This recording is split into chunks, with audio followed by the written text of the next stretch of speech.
Oh, man. I'll just go beyond. Right. And we'll circle back. Right. No, you're fine. Gotta love manual transmission. No.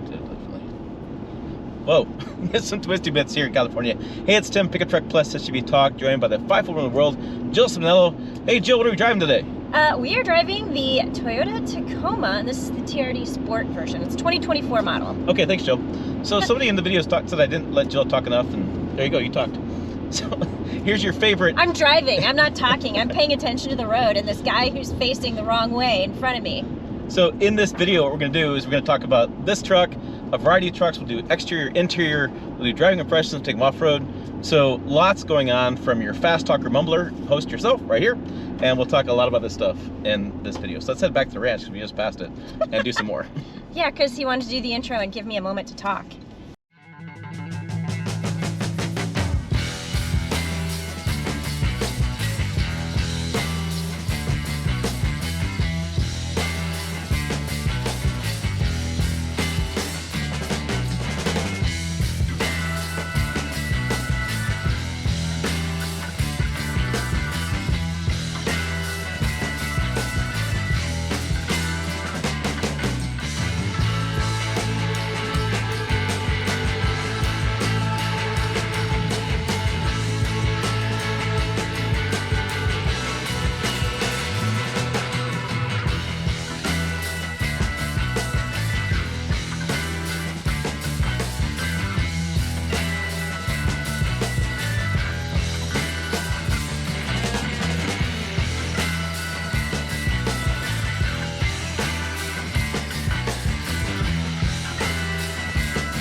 So I do wish that in the manual seats I sat up just a little bit higher. There's certainly room. Yeah.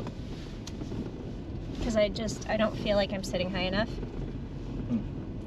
And I mean, maybe I'll get used to it, but like, I just feel like I can't see around the vehicle very well. I have the same issue with the manual seats. I'm not a huge fan of these manual seats. I'm glad you brought that up. Hey, we're in the Toyota Tacoma TRD Pre-Runner Extra Cab, 6-foot bed, and Jill is behind the wheel, but we both talk about these manual seats. If you don't know, you can pump them up and pump them down and move them back and forth between your legs. It's kind of old school. I mean, if you've ever driven a car with a manual seat, like, that's what it is. Yeah, it just seems like today everything's gone like automatic and power.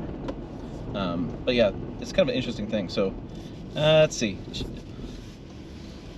I'll let you drive because this is quite the area we're in.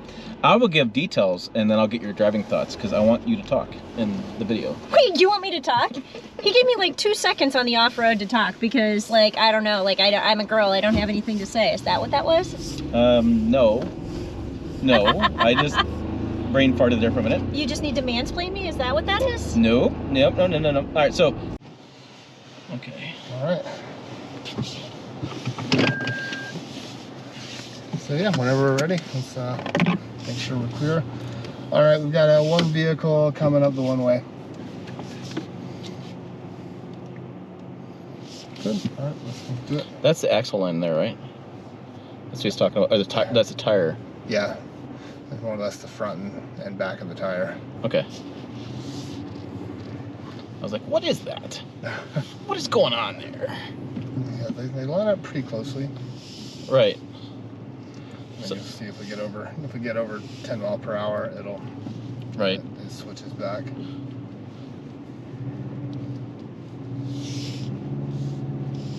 So did it switch back and forth under the low speeds? Anytime you drop, or anytime you go above 10 miles per hour. Right, the camera. 10 or above, it shuts it off. Interesting. Yeah. Yeah, it's like a liability safety thing to keep people from just staring at the screen. Yeah, it's interesting. Different brands doing different things. Like in the heavy duties, they've actually left the cameras on because they've argued with NHTSA to say that it's actually safer that the camera's on to see it, like in your cargo area or see the trailer behind you than it is to keep pressing a button. Yeah. Or so, to, see a bike in a bike lane. Yeah, when you live in the city. yeah, every brand's a little bit different on it. It's just kind of interesting how it's kind of changing. I think it's a lot of opinions. Right. Yeah, it's like. Yeah. You're right. So, God, I just gotta say, the seating position is so much better. It's so night and day. yeah. You know, prior gen versus this gen seating position. Yeah. It's just incredible how much difference there is. Like I got so tired of playing the game like with ducking and diving into the cabin. Yeah. And it's funny, people would tell me like, I don't duck and dive in my Tacoma. I just get in normally. I'm like, take a video of yourself. They come back like, son of a bitch. Yeah. I do it every time. Yeah. It's such a natural kind of muscle memory process. Yeah. This, the 8 pillars moved out of the way. The opening's a little bit bigger. I get in a lot easier. I sit in the seat a lot better. Yeah. Everything feels like it's just better. Yeah, that was again one of the reasons I went with a Tundra. Yeah, because you're a taller guy. Yeah, you'd have I had a an old like a 3rd gen 4Runner for years, and it was great. But you get used to like, you know, Yeah. Yeah. do the contortion act to get in. So, are you longer torso or longer legs? Or are you equal? Pretty even. Pretty even. Yeah. Because I know I've talked to some people that are a little bit like Yeah, there we go. 3 pointers. Back up, stop. There you go. I've talked to some guys who are taller, and it depends on what their setup is. Like if you're longer legs or longer torso, one of the two. Yeah, I mean, it's pretty symmetrical. So Okay. it's just, you know. I happen to Like, not be did it- tall, so I happen to not know those answers. So I have to talk to Yeah. people like you to get. What? You're not tall? What's that? 5 foot wonder? I'm tall. I Yes. have no idea what you're talking about. So what we're gonna do here is just jump into low range. Okay. So same as all the previous systems. Neutral. Exactly. For low. Yep.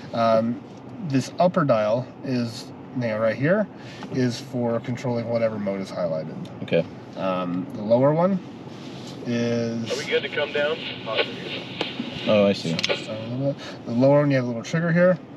Press, and you can click it into whatever mode you want. So there's two. There's up high for, you said drive modes, and then down below for what you said it was for? That is for your transfer case controls. So your 2 high, your 4 high, and your 4 low. Okay.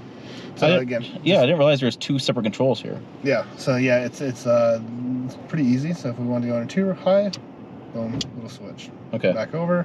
We want to go into 4 More low, low. which is what we're going to do right now. We'll go ahead to I'll put my foot and brake it. teamwork this. Teamwork. Teamwork. And press this, turn. And then it should show up on the screen here in a second. Already switched over. Okay. So super fast. Yeah, that's a lot quicker than other systems. No. Oh, locked out. Sorry. And then this is the camera. The blue lines we said were kind of where the tires are. Let me turn the. Yeah, so you can see kind of the front and rear of the tire. Gives you a good idea of the trajectory of everything. Right. Interesting. Okay. Sorry, Jill. I see how you are. Do you want me to put on the child safety locks back there? All right. Yeah, I know where they are. I had to tell my family where they were. And this has got this sway bar disconnect. What's Sheldon call it? The swabby? He said that and I was like, engineering speak. Not sure if he knows what the swabby is. He was like, the swabby this morning. I was like, sway bar? The stabby stabilizer bar, I think he was trying to say. Yeah. I'm like, are you saying stabilizer bar or what are you trying to say here? Yeah, and we'll play around with that here in a few minutes as well. All right, let's talk about some changes here with the Tacoma in the engine and transmission and chassis setup and the outgoing chassis of the prior generation. This is kind of a Frankenstein setup. This is not what you normally see for this type of setup. There's some keys here. First of all, we have this zero crossbar, which the radiator mounts to this. This is for a TRD off-road. This one has it as well. It's a kind of a DNA from Toyota. Keeps those frame rails from buckling in when you're off-roading and hitting stuff. Plus, you have additional spot here to hit when you're off-road, so you're not going to smash up the radiator. It has some differences here. This is the water inlet. It's 3 inches long, 3 inches wide diameter. The reason why is they're getting additional airflow into this turbo over here. The turbo has its own oil and water system to keep it cool. And this is a cooler on top of the oil filter, which is right here. So the idea here is you have to drop a skid plate still. There's no easy access panel, which I don't love hearing that. But you drop a skid plate, reach up there, you can get it here. It's not underneath the vehicle. It's out of the way. You're not going to smash it off-roading, would be the key. This is your turbo. It's up here in a nice spot, which, by the way, the Tundra guys would be jealous of because it's in an easy-to-access spot with this turbo. Anything happens, it's right there. Single turbo, twin scroll. We have the catalytic converter behind it and shielding. And we have some set up here. We have some Easter eggs. This is the TRD Pro. Again, Frankenstein. We have a detuned engine, a different chassis, but this is the TRD Pro transmit, or the shocks. This is North Carolina where it's designed, and over here is California where it's manufactured. And it's an easy way is also in the plant to make sure you have the right part on the right side. That's key. We also have, this is sealed. It's a sealed pump here that goes around this belt, and so you can't get water in here as well, keeping the water away, keeping it sealed up. We come over the sides, we can see this new, kind of in a way, you can see this new engine oil filter pan right back here. This engine oil pan is designed in a different way, so that way when you're off-roading and you're doing like 40-degree sideways back and forth, you still get oil in the engine. You're not losing oil off-road. They have bench tested this, put it on a dyno and done it like this. They've also done off-roading as a tester too, so they've done both. And that's a really interesting placement for design for the oil pan. It's not a straight oil pan. You can see the little different ridges and stuff in there. We have, going back here, so there's your shocks, there's some springs. You can see the difference in the frame. Here's your frame here, frame there. I'm just gonna move my way around. And then this is the steel. This is the steel bumper. One thing they talked about in the presentation this morning is if you love the steel bumper and you get one that's a resin, which is the plastic steel bumper, the hangers are built in so you can actually swap those bumpers off yourself. If you have a thing about steel bumpers, you can just swap them off and you're done there. And so come around here, this is the prior generation. You can see our differences in our frame. This is kind of an open C channel. Is this fully framed? Let's take a look at this. This is fully framed here, here, and here, fully framed axle frame all the way around. And over here, we have C channel frame going all the way around. Different placement for the gas on the left-hand side there. Here it's on the passenger side. And then coming around here, you can see that same bar here for off-roading and the development V6 engine. So quite a bit of difference between those two engines. You can see this one's been used, that one's been used as well. And you see that oil filter, looks like it's right down there. So different placement, just different designs. And then like I said, this is the new one. Those are the keys you need to know. Let's go ahead and get down the road. But what we'll do right now is, so have you played with the previous Tacomas and like some of the previous, okay, so you have an idea. A lot of this stuff is the same as far as like what we have available. Right. Multi-drain select, down assist control, crawl control. Yeah. The biggest thing you're going to notice when we go into crawl control is how much smoother it is. The traction control as well, like a lot less pedal vibration and noise from the ABS system. And they did that in the Tundra. Yep, very similar system. So again, like a week ago, I was working on a GX 550 training, and kind of the same idea. Yeah. Like super smooth compared, you know, like, and then. Yeah, the prior gen crawl control sounded like something was breaking. Yeah, like it was that's like what a lot of people said wow. too. So it's like now you're not getting that. So let's go ahead and actually activate that. Oh, that's a cool graphic. Yep. So it's going to bring up that graphic.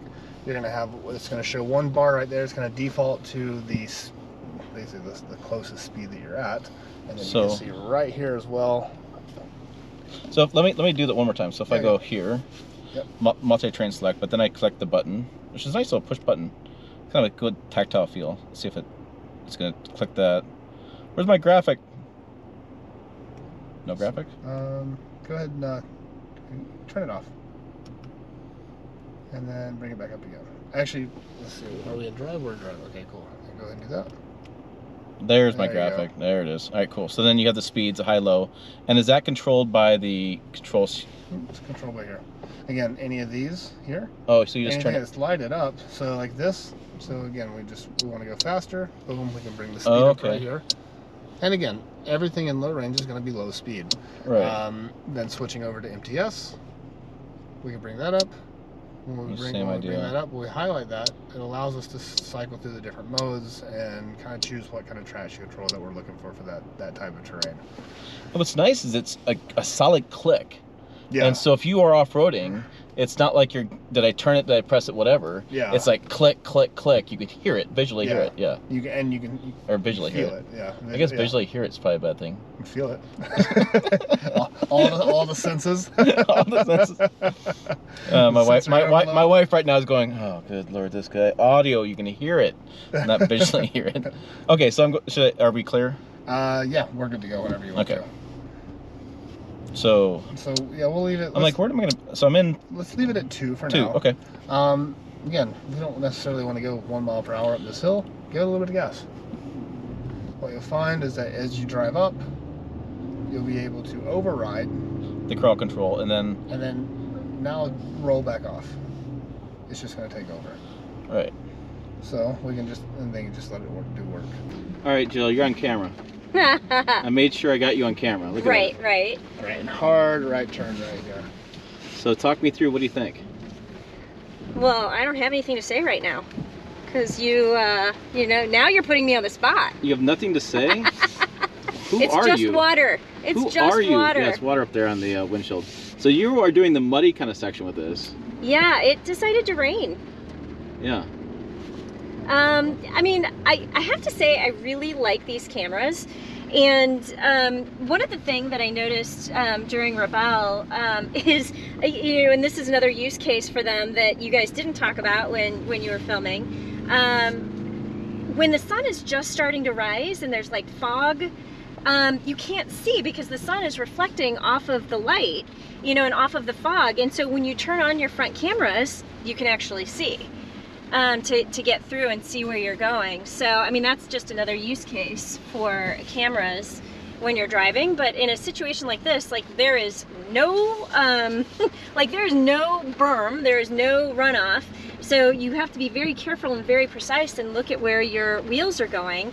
And I love the fact that, you know, you've got these blue lines that show like the edges of your wheels as well. So if you're coming up on a rock, if you're coming up to some kind of an obstacle, you know exactly where your wheels are going to be hitting.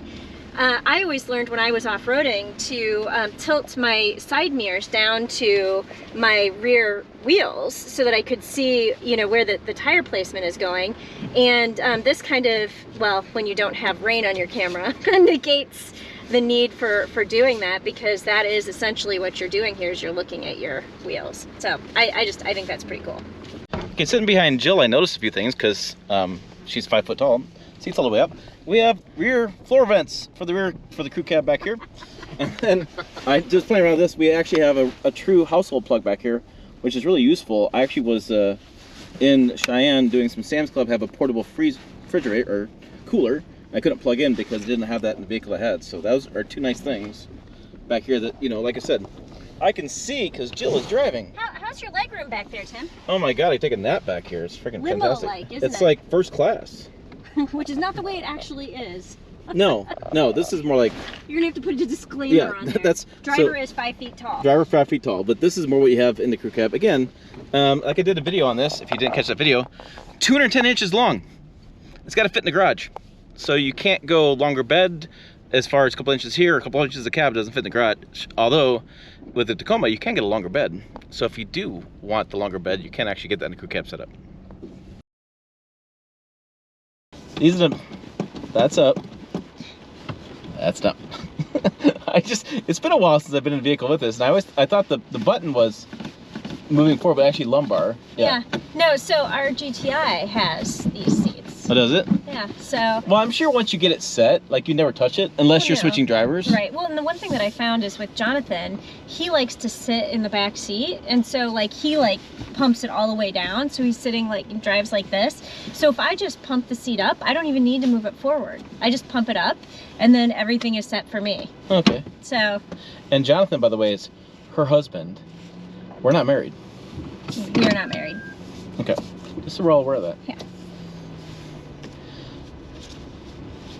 Okay, now we're gonna drive back to the event, and then we got one more thing to show you. That's my kind of teaser thing, and then we're gonna do it at the event so we don't lose. I know, I'm like, he wanted to do it here, and I was like, if we turn off the vehicle, I will lose the GPS, and then, I mean, I'm a navigator, I can find our way back. But don't give away our secret yet. I'm still teasing the last thing you're gonna know. Yeah, I think so. All right. I didn't give it away. Give it away now. I feel like Red Hot Chili Peppers. So I have a random tidbit of information I would like to share with you. All right. I learned, so my Rebelle partner and I, like 10 days together in the vehicle, I'm the navigator, and I'm like, you need to turn right.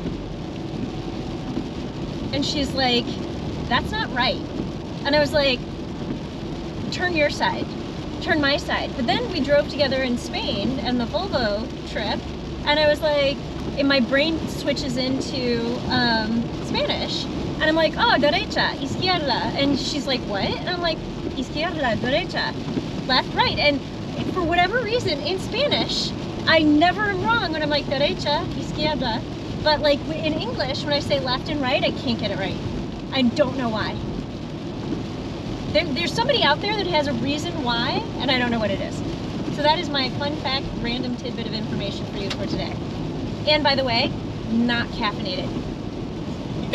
Yeah. Somebody in video said they said Jill needs to stop drinking so much caffeine, and we're like, Jill doesn't drink caffeine. I do drink caffeine, but I don't drink that much. I have a cup of coffee in the morning, and the rest of the day, it's decaf. This is actually tea, caffeine free. Not even any caffeine touching it. I don't need caffeine, people. I'm just naturally this way. I know. Trust me. All right, so yeah, turbo lag won't be a problem in this at all. I can just see. I don't think people are going to bitch about this powertrain at all. And it's going to be a night and day difference between this and the prior generation. I did a video where I compared them, and I said this could be so much better. And people were like, "How do you know? You've never even driven it." And I'm like, I've driven enough turbocharged engines from Toyota right? to know what's better and what's not. I mean, right? it's not like it's rocket science. Like, this is a brand new engine for them. But he did say, and I missed this tidbit. This was interesting. I took that note too. 54%? 54%. So what we're getting at here is this engine is used in other Toyota vehicles. Yes. Passenger vehicles currently, like cars and things. SUVs. Yep. But in the truck application, because the duty cycle is a little different, you're towing, doing different things, they made some changes, and they only used 54% of the engine in this truck. They put different parts on there. Yeah, I thought that was interesting. Very interesting, and he didn't say what the other parts were, and clarified 46%. We're not going to get the clarification on that stuff. It's not going to happen. But even though it's the same engine, it's not the same. Right. So I thought it was pretty interesting the way that he said that, and I don't know how I feel about that, because I think one of the things that happens with these newer powertrains is you'd like to get some reliability numbers, which you get from other vehicles coming out before this. But now we're saying, hey, it's not just new for the Tacoma, it's also a new engine versus other vehicles they have. Yes. And I just thought that was interesting. And I'm not second guessing what they're doing there, because obviously the Tacoma is the best-selling midsize truck in the last decade. And like in the world, right. Forever. Right. The Hilux sells amazing, so I'm not going to question Toyota on that. But I thought it was just a really interesting point he brought up. I would concur with that statement. Do you concur? I concur, or I agree. Is that talking like practical things? Practical English. I was making a reference to a movie. You guys know what movie I was talking about. All right. I concur. Do you concur? I concur. Catch me if you can. Come on. You know what? I never saw that. Okay, let me interrupt us for a little bit. Let me get some key details. First drive events are always kind of chaos. A lot of stuff going on. Make sure you get the key details you need from this video. So first thing, driving impressions, really good, really favorable. Both in the manual and then a little bit of off-roading the automatic. They only had like 6 or 8 Tacomas to drive out, 4 at the event, and we happened to be stuck in 2 different manuals, which is fine. The manual shifted fine. There was any weird issue with turbo lag, but like it had plenty of power. Now keep in mind that the turbo and horsepower and torque numbers are different based on different trims. So for example, the SR gets 228 horsepower, 243 foot-pounds of torque. That is detuned for work kind of environment. They have less horsepower, less torque. The idea here is more reliable overall. It's kind of a weird thing to do in work trucks. Now in the manual transmission, you have 270 horsepower and 310 foot-pounds of torque, a little bit less in the manual. I will say though, the biggest key is the torque curve. We're at 1600 RPMs for full torque. That's going to feel like a rocket ship for those who are driving the current generation to this new generation, or prior generation, new generation can be a huge difference.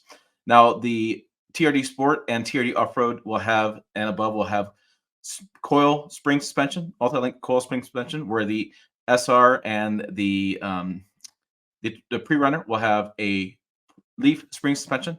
The coil spring suspension will always ride better. Leaf springs, some people like those because it holds the weight a little bit better in the bed. Now, you saw the mile per gallon numbers. That's pretty average as far as across the board in the industry. And then towing 6,500 pounds.